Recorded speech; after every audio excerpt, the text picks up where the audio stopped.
Quick, choose a meal deal with McValue. The $5 McChicken meal deal, the $5 McDouble meal deal, or the new $6 Daily Double meal deal. Each with its own small fries, drink, and 4-piece McNuggets. There's actually no rush. I'm just excited for McDonald's. For a limited time only, prices and participation may vary. Not valid for McDelivery. Hey, it's Bubba Wallace from 2311 Racing. You know what feels like forever? Sitting on a plane waiting for takeoff. Good thing I've got Chumba Casino. With daily boost and social casino games on tap, this is the kind of fun that makes time fly. Why not turbocharge your downtime? Play now at ChumbaCasino.com. Let's Chumba. Sponsored by Chumba Casino. No purchase necessary. VGW Group. Void where prohibited by law. 21 plus. Terms and conditions apply.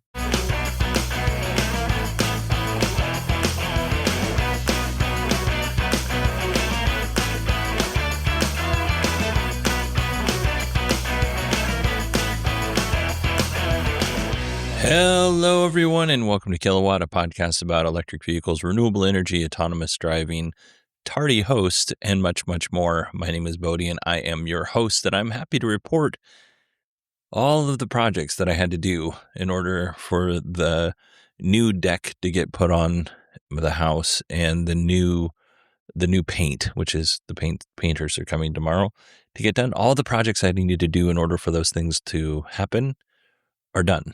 So I finished them today. So happy. Like I have been, a lot more time has been dedicated to home repair than I would have liked. Let's just be honest. The folks who flipped my house, they did a lot of great things. Like they did a lot of nice stuff in my house. And then they slapped coats of paint on lots of problems that they knew we were going to have later. And so, trying to get those problems addressed has been frustrating. And I've cataloged that on this show many times. So yeah, I'm not a violent person, but I would twist the nose of the folks that worked on this house when I'm like, you guys are right here. Why didn't you just take 10 extra minutes and do it right? Because now I have to dismantle all of the crap that you did.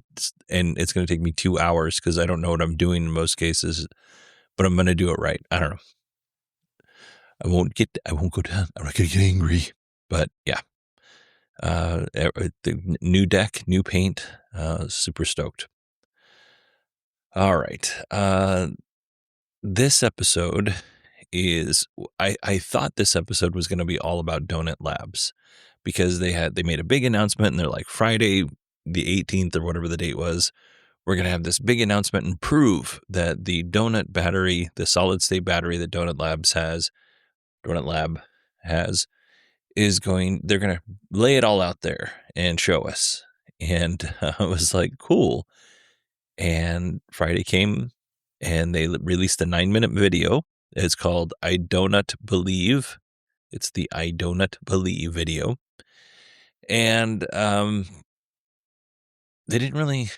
they addressed that people had doubts. They addressed that people had, there were rumors, and they addressed, the scam claims, but they didn't tell us anything about the battery, the technology that they're using, other than it's not a supercapacitor or an ultra capacitor.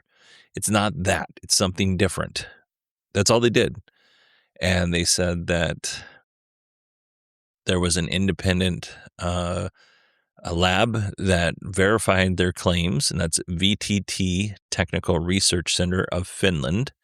And it is a state-owned research center. So the validation, the third-party validation, because it is state-owned, I do feel more comfortable saying that it's probably not biased in Donut's favor.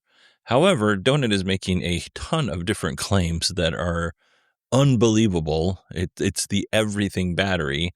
And the way that things work is if you're really good at one thing, or you know what, I'll do this.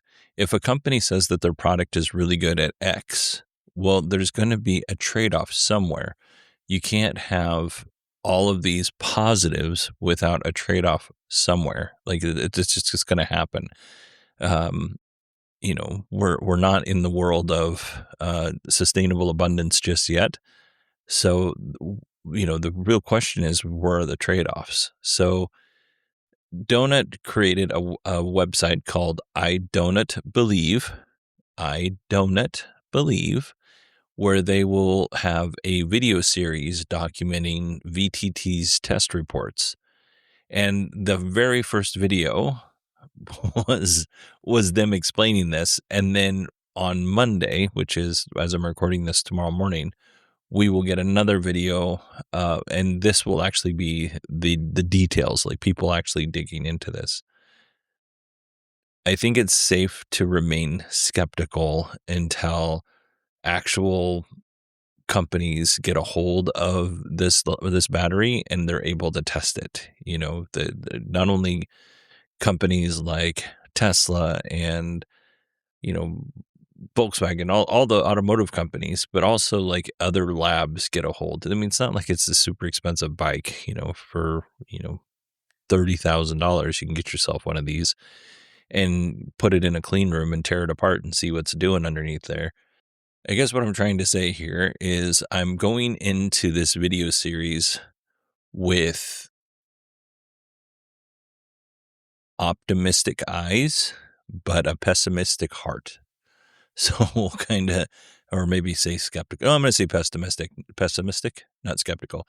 I'm skeptical just in general, but I'm hoping, what they're saying is correct. So we'll 100% watch these video documentaries and I'll report back to you. Here's the funny thing though. Do you really think if VTT Labs, and they say they're going to be transparent, but if VTT Labs found something that was detrimental, do you really think, Donut's going to put out the detrimental thing? They're controlling the message. I commend them for saying that they're going to be transparent and all these other things, but really they're controlling the message by sharing what they want to in these videos. So until we get companies that are independent and they test these things, we'll remain skeptical. But as of right now, I have nothing more to share with you on that. Until tomorrow. Tomorrow we'll get the first video and we'll see if it's super interesting. I'll do another episode. All right.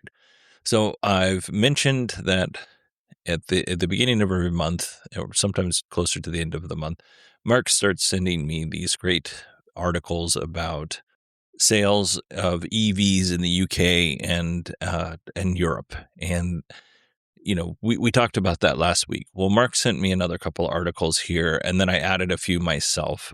So this is going to round out our EV news, but we're going to talk a lot about semi-solid state batteries. And at some point in time, I am working on a sodium-ion battery episode, and I think what I'm going to do also with that is I'm going to start working on a semi-solid state battery, because based on all the things that Mark sent and then all the things that I found on my own, semi-solid state is going to be a bigger deal than I thought it was going to be. We'll see how long it's a big deal, but for now it's a bigger deal. So semi-solid state, instead of using a liquid electrode, which is electrolyte, not electrode, a liquid electrolyte, which is what the current EV batteries use, it uses like this gel-like substance. So it's not a solid, like a solid state battery, but it's not quite liquid either. It's this gel substance. And again, we'll go down the road of semi-solid state batteries at a different point in time. But for today, we're just going to talk about who's working on it, because, Donut isn't the only one who's claiming to have, groundbreaking battery technology. There's others. So let's take a peek at what other auto and battery makers are doing when it comes to EV batteries. So one of China's largest automakers, FAW Group, announced on February 10th that they installed a lithium-rich manganese semi-solid state battery in a vehicle. So lithium-rich manganese is a battery chemistry, and we've talked about this before. It is something that GM has put a lot of money into, Ford as well, and you got to assume Tesla and other battery companies, it's kind of sitting in that sweet spot between NMC, the nickel, manganese, cobalt, right, which is a very energy dense battery, but it's a little bit more expensive versus a lithium iron phosphate, which is not as expensive, but isn't as energy dense. It's more robust. Remember when I said there's trade-offs? NMC batteries, very energy dense, more expensive. However, the battery degradation tends to be a little bit higher. And then you look at LFP batteries, they're a little bit more robust as a battery. They're cheaper, but they're not as energy dense, right? So as far as I can tell, the lithium rich manganese or the manganese rich batteries, they are kind of in the middle of those two chemistries. They have fairly decent energy density. They're fairly robust, and then they're also potentially more affordable. So that's what FAW Group is using for their semi-solid state battery. This battery is a 142 kilowatt hour battery that they're testing. It has a range of 1,000 kilometers or 620 miles. Now, we should say that this is in China. Not all range tests for every country are the same. China is very different than here in the US, which is different in the UK, and blah, blah, blah. So, just like every, EPA sticker that shows what the range of a vehicle is, take that with a grain of salt. So they say 1,000 kilometers, 620 miles, grain of salt. Now, I will say that this battery chemistry or this particular battery doesn't seem super impressive to me because it's a 142 kilowatt hour battery, right? Just for a point of reference, a Tesla Model Y long range has about a 75 kilowatt hour battery, which is usable. And according to Tesla, they get you a range of 327 miles. So if you took Tesla's battery and you doubled it, we could assume that we're not going to get 300 and we'll say 54 miles or 654 miles, right? Which would be 327 times 2, which I did that in my head. Pretty impressive. It wouldn't be 354 miles, 654 miles. Good God. Let me start over. 327 times 2, 654. So, the FAW is saying they're going to get 620 miles. We'll take out a little bit for weight and just say that the Model Y, if you put a 140 kilowatt hour battery in there or 150 kilowatt hour battery in there, we're going to be down to 600 miles. Like, this isn't all that impressive is what I'm trying to say, is based on the size of the battery. It's about twice of what a Tesla battery is with range and size. And, I don't know that is a big, the semi-solid state battery stuff might be a breakthrough, but as far as the range, I don't think they've optimized that yet. Like I said, I'm sure there are other benefits to this battery. I'm going to go into more detail at some other point in time for semi-solid state batteries, but VW Group and Toyota are interested in FAW, their semi-solid state battery. And that was kind of the main story that kind of popped all this off, right? And then we started going down the path of looking at other companies that are doing solid state batteries. So I thought I'd run down those real quick. SAIC Motors they do the MG4, or they just do the MG brand, and amongst others. They are claiming they've developed the first mass-produced semi-solid state battery. In December, they delivered the first one, and it was oddly enough, an MG4. And then Mark sent me another article about Dongfeng Motors, which began testing a solid-state battery prototype in the extreme cold. Dongfeng claims that their battery will do 1,000 kilometers or 620 miles, but they don't tell you how big it is. I would assume that it's probably close to the same size as FAW Group's battery. It does seem like after going through all this stuff, it does seem like we're close to a few different battery breakthroughs. Like we're right on the cusp when it was kind of one of those things is which one's going to win out. And maybe a semi-solid state battery is better for certain situations versus other ones.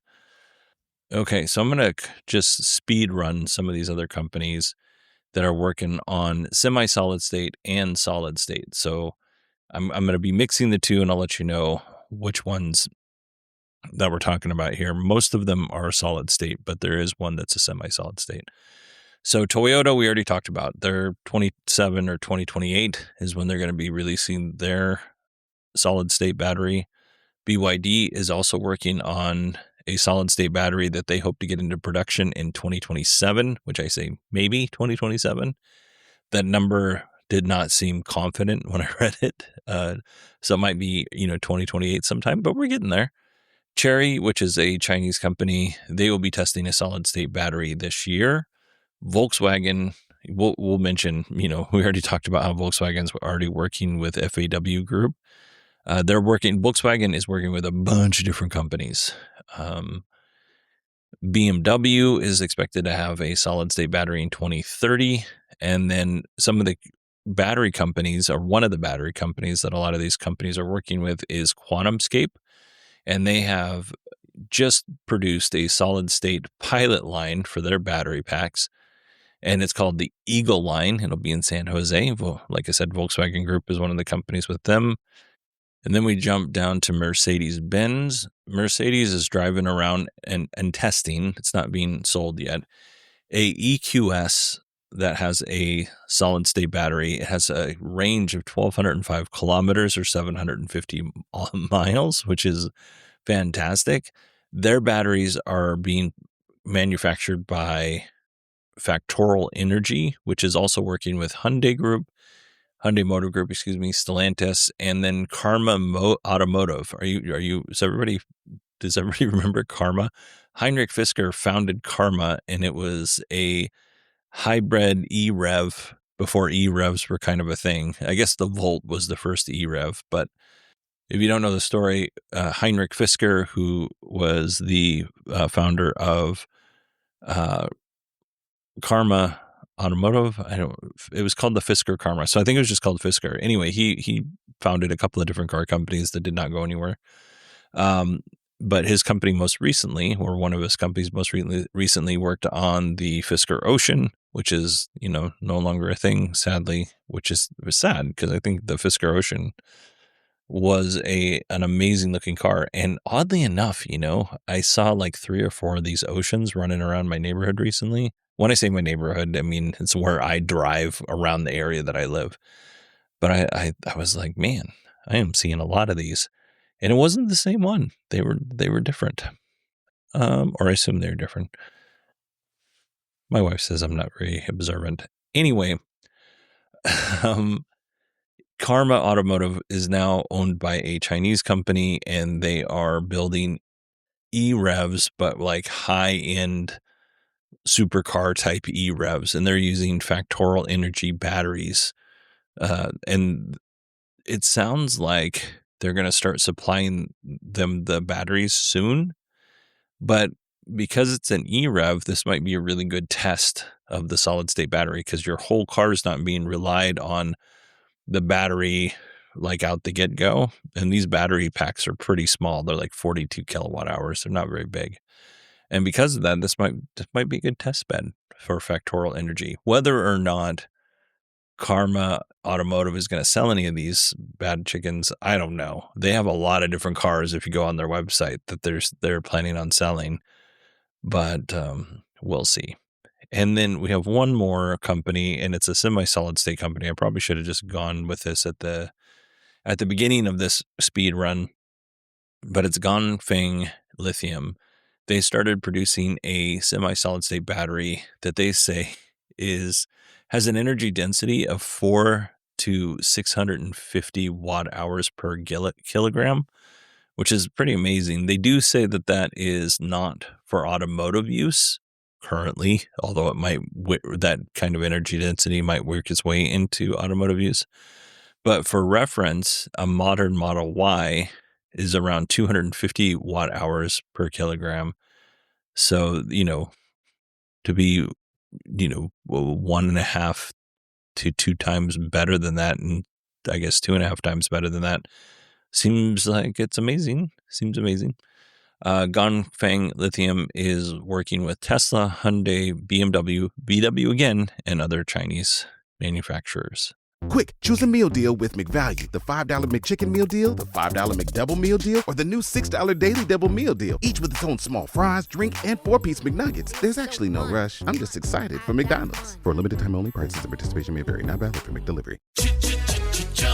Looking for excitement? Chumba Casino is here. Play anytime, play anywhere. Play on the train, play at the store, play at home, play when you're bored. Play today for your chance to win and get daily bonuses when you log in. So what are you waiting for? Don't delay. Chumba Casino is free to play. Experience social gameplay like never before. Go to Chumba Casino right now to play hundreds of games, including online slots, Slingo, and more. Live the Chumba life at ChumbaCasino.com. No purchase necessary. VGW Group. Void where prohibited by law. 21 plus. Terms and conditions apply. All right, that is, I thought that battery update would take about 10 minutes. It took 20. Let's go ahead and take a second and just tell you that if you want to support the show, you can go to supportkilowatt.com and you can sign up and become a patron for as little as $1, or you can sign up at Supercast for as little as $1. Any way you would like to support the show. I kind of do the value for value model. So if you get $1 worth of value out of the show each month, give me $1. If you get $10 of value out of the show, give me $5. $10 seems like a lot. But if you want to support the show, go to supportkilowatt.com. All the money goes back into the show. All right, now we're going to get to our Tesla news. This first story, I put it in here because I was like, this is such a stupid story. But someone looked up in Tesla's FSD terms of service about the new subscription, and they found that Tesla can change the price of the FSD subscription anytime they want, which I was like, duh. Like, all of these companies can. Like, have you not been paying attention to like Netflix and Hulu and Apple and all these? Like, my subscription bills keep inflating significantly. Or what feels like significantly anyway. So yeah, any company can if you're paying a subscription. Like, what would be shocking is if you paid $8,000 for FSD and then they could come back and charge you more because they added more capabilities. And even that wouldn't be that shocking. You could just buy an update. It would be kind of shocking because the way that Tesla has promised FSD. But it's not uncommon to have, subscription prices change. It's not even that uncommon to, at some point in time when you've paid for software and you want the updated software, at some point in time you have to pay for it. So yeah, this doesn't shock me at all. And I'm surprised that it shocked other people. Let's see. Tesla is discontinuing the Cyberbeast Luxe package. And if you're curious, well, what's in the Luxe package? Because a lot of us can't afford a Cyberbeast, right? So the Luxe package included free premium connectivity, free lifetime full self-driving, lifetime free supercharging, 4-year premium service. So that is a protection plan that protects your wheels, your tires, your windshield, and it covers recommended maintenance. Now, they're doing away with that. They're not tying the Luxe package to the Cyberbeast anymore, and that will knock $15,000 off the price of the truck, which will now, instead of starting at around $115,000, will now start at $100,000, which is, in my opinion, very affordable. But you know what's more affordable is the new trim of the Cybertruck, because that new trim costs $60,000. Now that does, like, again, I feel like compromises is the theme of this show. You can't have your cake and eat it too. For $60,000, $40,000 less than the best Cybertruck you can buy, there are going to be compromises, right?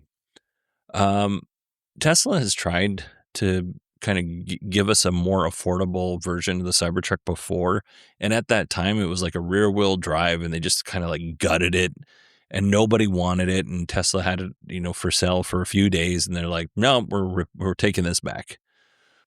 So let's take a second and talk about what the new Cybertruck trim, whatever the standard, I guess we're calling it the standard Cybertruck, whatever we're calling it, let's talk about what it has.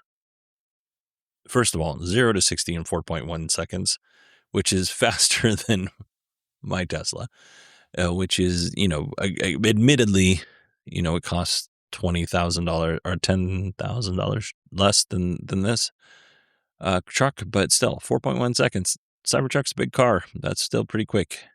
It'll have 325 miles of range, all-wheel drive, textile seats, so no vegan leather. But I'm going to be honest, I went to a training at the Scottsdale Training Center on Friday, and I had an opportunity to sit down and talk with some of the Tesla engineers. And when I say Scottsdale Training Center, I'm in the Scottsdale Fire Department Training Center. It was for a work thing. But it was cool because we got a chance to sit down and talk with engineers and learn about what they do and kind of learn about more about their products from an engineer side. And we also had a chance to talk to like their team that interacts with first responders on a regular basis. So it was a good chat. And as things come up, like I'm going to do some training for my work, my full-time job. But as things come up that are relevant, I will kind of pepper those things in. I don't know that going through and doing a whole talk on the Tesla, first responder guides is all that interesting for folks who listen to the show. But they had a bunch of cars there and a bunch of different versions of the cars. They only had one Model S and one Model X, but they did have several Model 3s and Ys.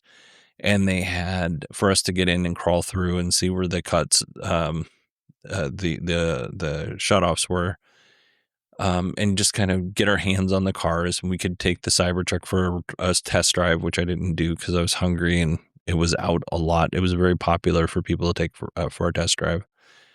But one of the cars was a Model Y Standard, and it was actually really nice inside. When you read about the Model Y Standard on paper, or when I did anyway, I was like, this isn't that great of a car. But when you get in it, it's got like the scoop, so you can put like your bag or your purse or briefcase, backpack, kind of like in the center console. It's got that little scoop down like the original Model S's did, and the seats were actually quite comfortable. And I think I prefer the textile seats in the Model Y to the textile seats in my car, in the Model Y Standard, or to the vegan leather in my car. Like, I like those seats a lot. So I don't see this as a downgrade at all. The more expensive Cybertrucks are going to have vegan leather. This one's going to have textile seats. I don't think you're losing on this. I think you're winning in that case. It will have a powered tonneau cover, which is the little cover on the back of the bed. Power share technology, so vehicle to load. I think if it's vehicle to load, I'm sure that you can also do vehicle to home, although I wasn't able to see that, and I guess I could have gone to Tesla's website. While I'm talking, I'll see if I can accomplish talking and going to Tesla's website at the same time. There's going to be 120 and 240 volt outlets in the back of the truck, which is great. What else here? Okay, so here are some of the things that you're not going to get that you would get with the other cars. You're going to get 7 speakers instead of 15.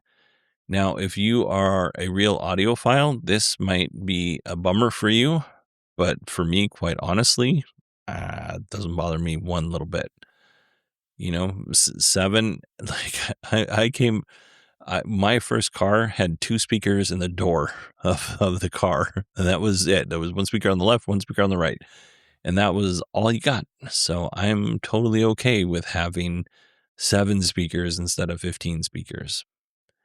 And then it's going to have no 9.4-inch rear display. So if somebody wants you to turn the air conditioning on, you're going to have to do that in the front. They're not going to be able to do that from the back. No heated rear seats, but you'll still get heated seats in the front. No ventilated seats in the front, though, or throughout the car.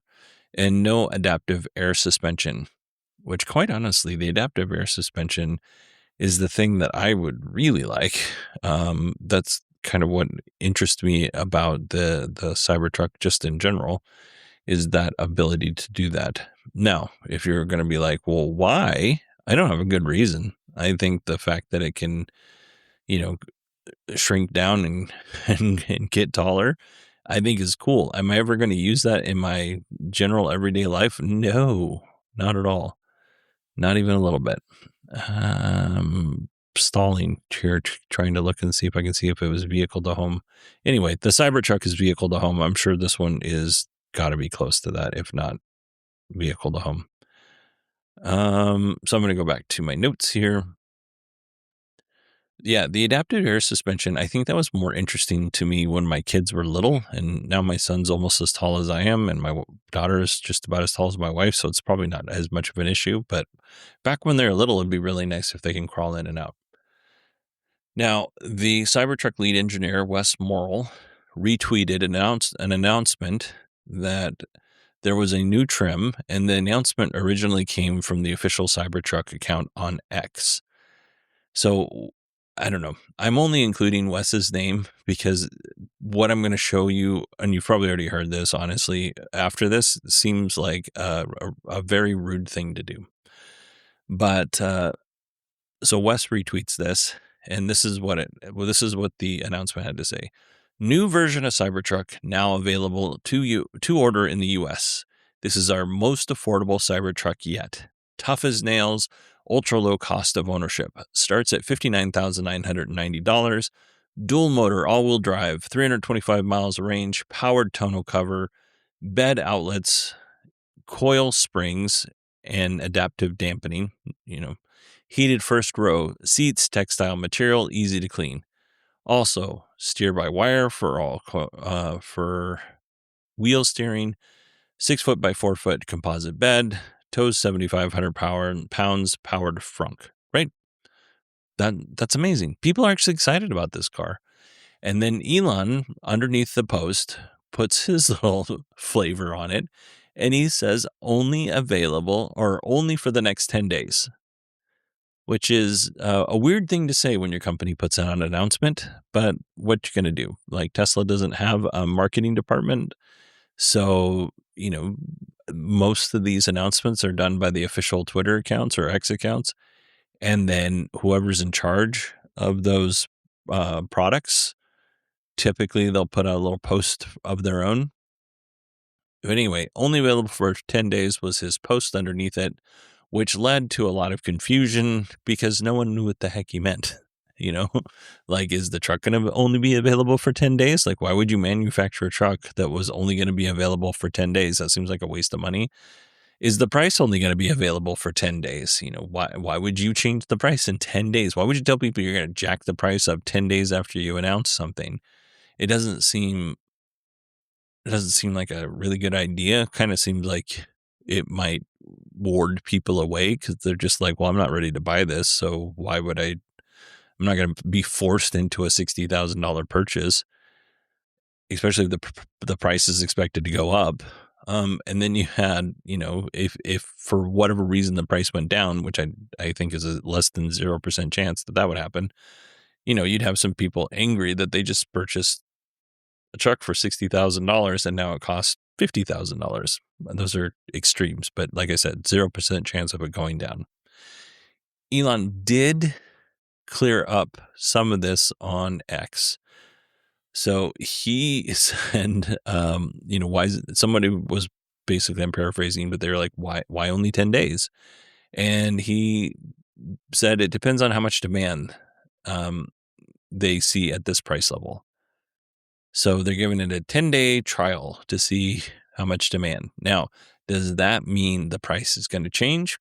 I don't know. Does that mean they're going to do away with this trim? I don't know.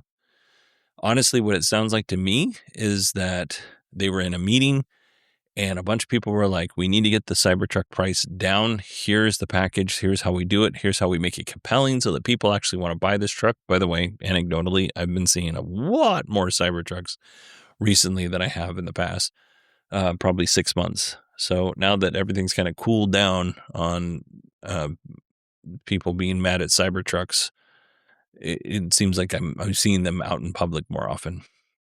But anyway, if you want people to buy your cars, you make a compelling car that you can make some money at. But apparently it's not good enough for Elon. So what this sounds like is there's a bunch of people in a meeting, right? And I won't use Tesla as an example. I'm going to say, Joe's pen shop, they're all in a meeting and they said, Joe, listen, if we just made a flat black pen, nothing fancy, we just make this flat black pen, instead of charging $1 for it, we can charge 60 cents for it and it'll fly off the shelves. It does all of the same things that the other one does with some exceptions, but for the most part, it's the same pen, but it costs 60 cents instead of $1. I think we're going to sell gangbusters. And the CEO of the pen company throws a tantrum. It says, fine, you have 10 days to prove it. If you can't prove it, then we're done with this, or we're charging more money, or we're doing this, or we're doing that. Like, I don't know. It just, like, why would you treat your customers this way? Like, why? I just don't understand. And it seems, when I first read his message, it felt like it was underwhelming. It was undermining, the announcement. Why would you do that? Like, that's not good marketing. That's terrible marketing. I don't know many people who can just spend $60,000 on the drop of a hat, right? Maybe if something was $10,000, you could think about it for a day or two. But $60,000, you're typically planning some things before you make that kind of purchase. So to give somebody 10 days to spend $60,000 doesn't seem reasonable. I mean, for sure, there are people who can just be like, okay, I'm going to buy this at $60,000, no big deal. But those are also people who could probably afford the more expensive Cybertrucks. And then there are people who might already be looking for a car in the $60,000 price range. And then this happens to pop up and they're like, oh, well, I can just shift my focus over to this thing because this thing looks cool and I want it. So for $60,000, cool. But most people, and maybe I'm completely, like, what I'm trying to go for here is, like, Elon is a little out of touch with the common person. Maybe I'm out of touch. Is anybody out here just spending $60,000 willy-nilly? I mean, we'll even say, I think the average cost of a car right now is $48,000 in the US. Is anybody just going willy-nilly and spending $48,000 without putting any thought into this? Like, I would imagine that there are probably some people who do, and should put more thought into it. And there are probably some people who don't need to put any thought into it. But yeah, that's a lot of money. Like, in 10 days just seems like you're holding them hostage. I don't know. There's the whole tweet, and I'm not going to try and pretend. I mean, I just did, I guess. I don't want to try and pretend what Elon and the team were thinking with the 10-day mark. And maybe the team wasn't thinking anything. Maybe nobody was thinking anything. I don't want to pretend, though, to know what was their intentions. But for goodness sakes, like, that's a lot. I don't think it's reasonable to be like 10 days. Anyway. All right. Well, that's enough for me. I've given you plenty to talk about. This episode, I thought, was not going to even make 20 minutes, and we're almost at 40. So let's go ahead and end it here. Like I said, if Donut puts out something compelling, I will put out an episode for every video that they put out that's compelling. So we'll see how it goes. Lucid's earnings call is coming up. I don't know if everyone's done their earnings call or not, but we're going to get back to earnings calls. We're going to get back to doing the CES interviews because we're now almost to March and I've only played a handful. So yeah, lots of stuff to get squared away. Also, if you're hearing noises in the background, my family is watching Titanic. My kids have never seen it. My wife has seen it. I've never seen it. And I've now watched probably 15 minutes of it. I missed the first part where they were doing, they're going out and they found the Titanic. And it was, all my parts were from, like, when Jack and Rose were, like, first on the boat, right? They're establishing characters. And I genuinely don't know how this won so many awards. Like, everybody in this movie is a way better actor than they're showing on this movie. And you could argue, well, it's 20 years old. Well, I can argue that there are way better performances 60 years ago. 60 years ago than there are and going even back further, way better performances than what's in this movie. So I'm glad that I spent the last 40 minutes with you instead of watching Titanic. Don't send this to my family. All right, everybody. Thank you so much. I'm going to go finish the movie. I hope you all have a wonderful week. And like I said, I might be talking to you more than twice this week. We'll see.